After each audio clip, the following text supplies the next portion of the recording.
So, good morning guys. Nandito na naman po tayo sa ating mga alaga. Malalaki na sila guys. Ganito lang yung buhay sa amin dito pag tag-ulan. Okay. Mga manok na dito sa kulong ng baboy, gawa ng naulan, takot din silang mabasa pag nabaha. Ayan. At makikita ko sa inyo yung daan, yung dinadaanan ko pag napunta dito sa aking mga alaga. Ayan. Ayan siya guys. Ayan o.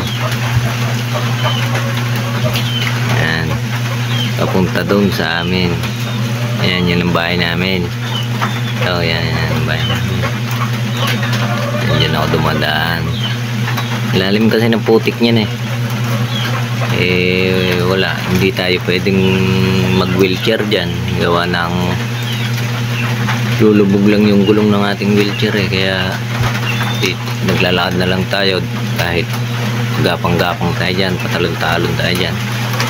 Yan. Yan kasi yung isang kulungan ko ng baboy yan, puno na kasi ng tubig yung mga palayan.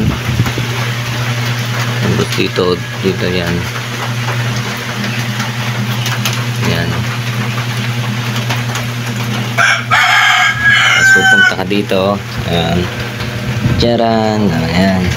Bantayan mo tong mga alaga kong yan. Ito siya. Gagawin ko din kasi siyang inahin. Ayan yan.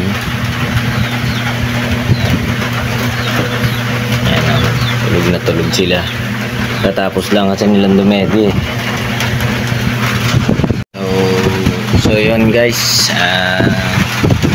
update ko na lang ulit kayo sa mga susunod kong video. Medyo nalakas na kasi yung ulan dito.